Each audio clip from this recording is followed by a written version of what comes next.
Good morning. You are my star. Let's be positive.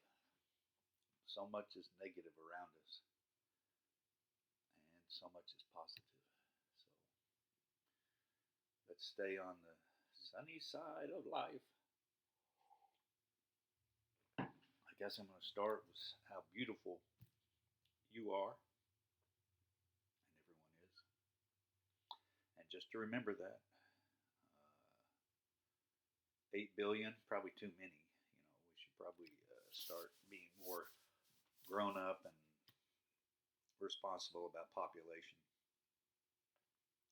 and create better societies that are able to feed and clothe and house and employ and take care of each other and as well not destroy the planet Earth. Um, but right now there's 8 billion of us or so, and it's going up. So just be realistic, good citizens, spirits, souls, servants, magical creatures, and try to do the right thing in so many different ways. It can be overwhelming, but it doesn't have to be. Don't try to do everything at once. Don't try to understand everything at once. Slowly but surely, hopefully gain more understanding. We have to trust others a lot of the time. Global warming, we can see it happening. We can see the extreme weather events, terrible flooding that's happening in so many places all over the world, including in America. Terrible flooding. And they'll say hasn't happened in 100 years, or this is a 200-year flood, but it'll happen every 25 years now because of the heat and the moisture in the atmosphere and the extremes that are happening because of the rise in heat, which is undeniable. The people that don't want to change anything will just deny we're having any effect, this 8 billion people, and burning all these fossil fuels and even raising cattle and other animals that produce methane and other gases that help heat the atmosphere. I don't think you can deny that the 8 billion people are having a great and terrible effect on this planet. Industrial revolution was 125 years ago, so we've been burning for about the last 125. Really burning the coal and gas and oil. So just be cognizant, be aware, be protective of the beauty in all of us and in this wonderland that we've been given in the middle of lifeless space, and some humility on trying to take care of each other, take care of the earth, not desire so much. I want a bigger car. I want a bigger house. I want a bigger this and that. And I'm not happy with $500,000. I want 2 million. I'm not happy with $1 billion. I want 5 billion. Some people will get that fever, that love of money fever, and you need a government to help control that and not just let it get out of hand like we've been doing worldwide. The billionaires are destroying equality. Billionaires are destroying democracy, the concentrated wealth and income and power and property. Hedge funds and private equity firms, and a lot of those are just investors with hundreds of millions or billions of dollars buying up more housing in America and then raising the rents or raising the prices of housing. So see that as an investment. Your basic needs: food, water, housing, safety. Okay, so they see everybody needs housing. Let's invest there and jack up the prices.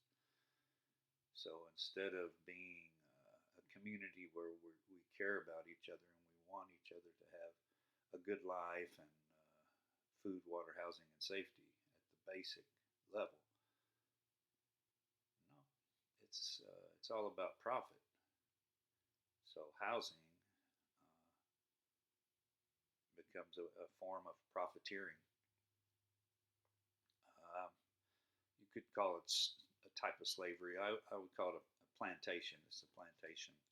The rich people owning everything, and us sharecroppers or slaves living in the little shacks that they'll rent to us for a high price, and then charge high prices at their community store. Anyway, it's all about control and profiteering.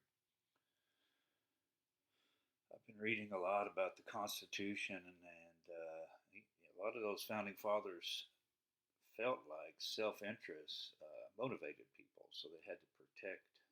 We didn't want a king again. We didn't want people that were so self-interested that they would corrupt the system, this new government they're trying to create with the Constitution. Uh, and at the same time, a lot of them had money, property, slaves, and they didn't think too highly of the democratic process. Like they wanted you to have land, maybe even a number of acres, and property worth a certain amount of wealth, money, before you could vote. They didn't want just the average workers voting because they thought they would be taken advantage of by people, lying and cheating and telling them whatever they wanted to hear. And as you've seen through American history, maybe as you're going to the polls, I don't know, 100 years ago, 150 years ago, somebody might have an open bar where you could drink and you could eat for free, but they would want you to vote for their person. Just corruption. And you think I'm anti-American? It happens all over the world. The corruption is worldwide. The fever of personal gain rather than a fever for let's build a great community. I guess it's easier for us to think about ourselves because it's just simple. Me, me, me, instead of thinking of 8 billion people. It's more complex. But that doesn't matter. We have to get over that. We have to become more understanding and enlightened and giving and just better people. There's a lot of religions in the world, but all these countries, even with big populations of religious people, I see the same corruptions, the same love of money, the same poverty. So we have a lot of work to do, but we can do that. We can do that. We just have to really have the desire and commitment to each other, to humanity, to the earth, humbly. That's a good word. I think the last thing, one of the most popular candidates or politicians in a long time has been Trump, but he's nothing. He's not humble, never humble. He brags a lot. He's a bully. He calls women horse face, or chanting "lock her up, lock her up." Just mean spirited, and he's creating a real, not just animosity, a hatred. A hatred for anybody that doesn't follow him, like he's a god king, or he's some type of sent here from heaven. This is a guy that's loved money all his life. So, I mean, you talk about a false prophet. I don't know what's more dramatic and plain than a billionaire that loves money all his life that all of a sudden says he was sent here from God. I don't know. There's a sickness going on, and that sickness has helped create a wide gap between individuals in America.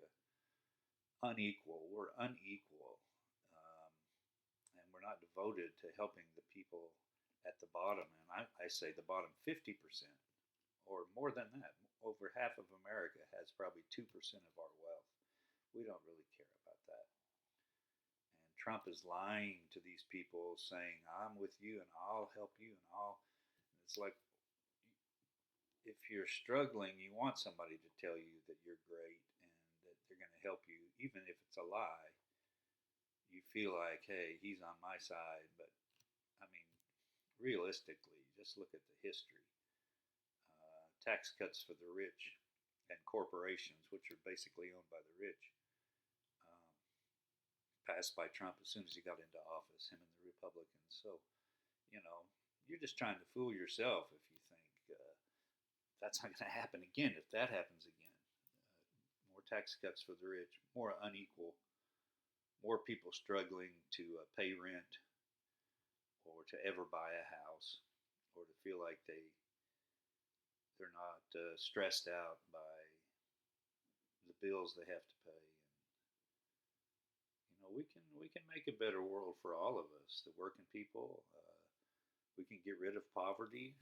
Uh, we may have to get rid of billionaires, and yeah, even let's say you have $800 million. Well, you're living in this country, and this country was built over hundreds of years. People building roads and sewers and water plants and schools and fighting wars and dying in wars, and it's been built by millions and millions of people. And to use our country and our system and our economic system, which has been corrupted, and our tax system, which has been corrupted, in order, I'm the business leader. I deserve $5 billion. Who is it? Jamie Dimon, head of is it Chase Manhattan?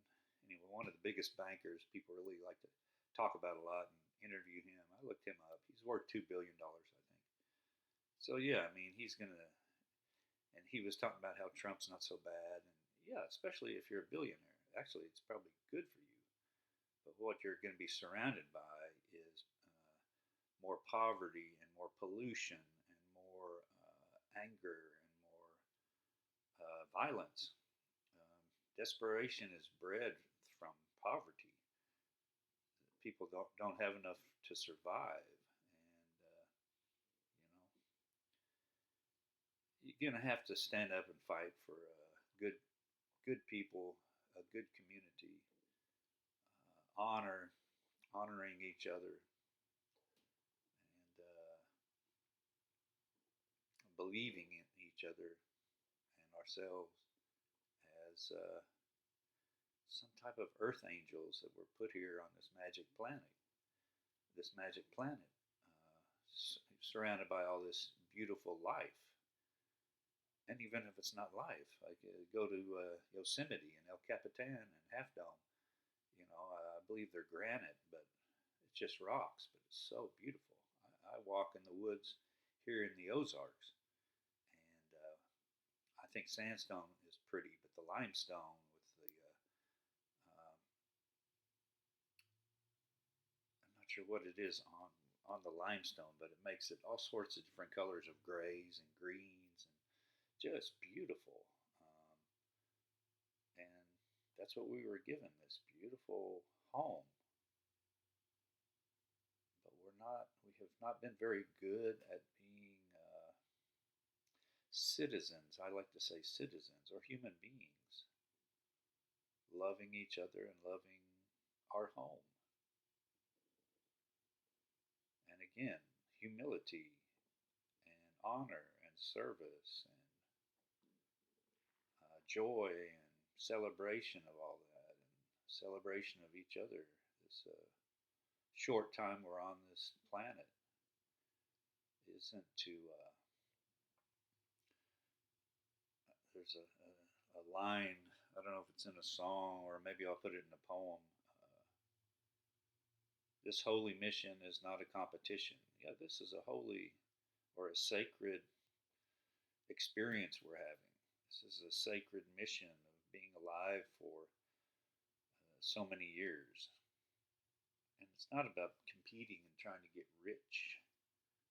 It's about trying to understand life and each other and appreciate life and each other and protect and honor life and each other. That's why I say, you are my star, baby.